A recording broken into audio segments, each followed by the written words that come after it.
C'est le début d'une nouvelle vie pour la Gare du Sud. Elle devient un centre culturel. Dans la place centrale, un espace médiathèque, une première exposition sur Léonard de Vinci, mais pas seulement. Autour de cette place centrale, il y aura toute la partie bibliothèque qui continue et qui va s'étendre, et notamment la bibliothèque jeunesse qui va vraiment prendre du volume. Il va y avoir la partie donc ludothèque pour jouer ensemble.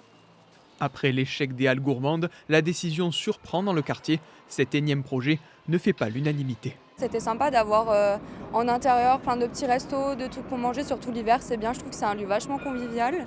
Ça peut être pas mal, hein? Bah ouais. Il y a beaucoup de passages, normalement ça devrait attirer du monde. À voir, à l'usage, c'est là qu'on verra si ça plaît aux gens ou pas. Ce nouveau lieu inquiète certains artistes niçois du 109. Ils vont écrire à Christian Estrosi dans les prochains jours pour ne pas perdre une partie de leur enveloppe budgétaire. Il a eu raison de faire le 109. Il a certainement raison de faire la Gare du Sud, mais de le faire correctement, dans les bonnes conditions, sans mettre en péril tout le reste. C'est-à-dire en n'ayant pas les moyens nécessaires, humains ou financiers, pour pouvoir assurer la continuité de tout ça. Mais pour le maire de Nice, ces deux lieux cohabiteront dans la ville pour diversifier l'offre culturelle.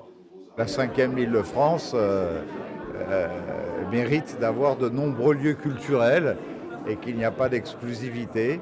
C'est moi qui ai choisi de faire du 109 un lieu culturel. Nous n'en aurons jamais de trop. Inauguration de ce nouveau projet prévu pour février 2026, coût total 10 millions d'euros, quelques semaines avant les élections municipales.